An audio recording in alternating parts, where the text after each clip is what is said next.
السلام عليكم ورحمة الله وبركاته. سلام كبعدي dhacdada maanta aan inii wada magaceedu waxaa la yiraahdaa xijaab badbaadiyay qoysda. dhacdadan oo dhacday 1979 oo ka dhacday wadanka Mareykanka waxaa hadda lala wadaagay say u dhacday media. dhacdada waxay qusaysaa qoys Syrian ah, aabbo Syrian ah wuxuu ka soo tagay wadanka Syria wuxuuna u soo guuray wadanka Mareykanka wali magaalada la yiraahdo California u soo guuray. reerkiisu wuxuu ku yiri markuu soo tagay 3 isbuuc ka bacdi insha Allah waxaad ugu iman doontiin wadanka Mareykanka. tii baa dhacday reerkii baa iyaguna soo baxay. reerku waxay ka koobnaayeen hooyo iyo 3 gabdhood ay dhashay.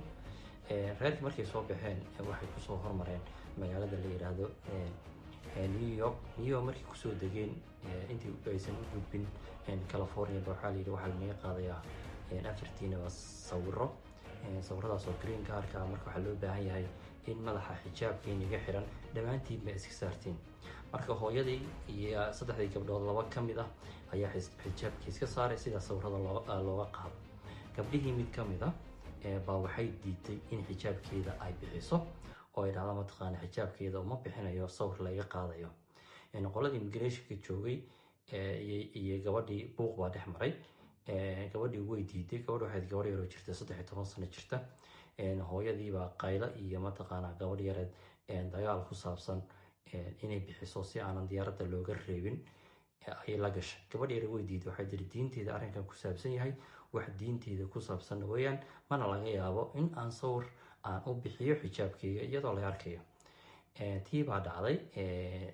qoladii mataqaan immigration waxay ku dhaheen haddana amarkeena aad diidid green cardna ma helaysid sida awadeed waxaa dib inugu celinaynaa dhammaantiin Syria.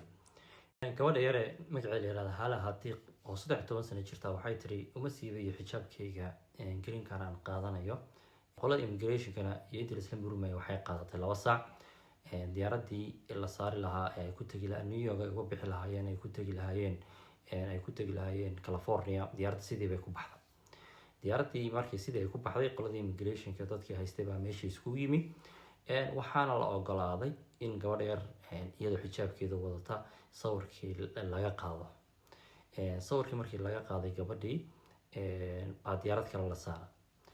diyaarad kale markii la saaray baa waxaa dhacday in aabahood oo ku sugaya California airportkeeda ku sugaya ay ka soo degaan qoyskii. markii California ka soo degeen waxay la kulmeen aabihii qoyska oo ooynaya. markii aabihii qoyska la kulmeen ay dhaheen maxaa dhacay wuxuu yiraahdaa ma nooshin haddaan nooshin waa alxamdulillah.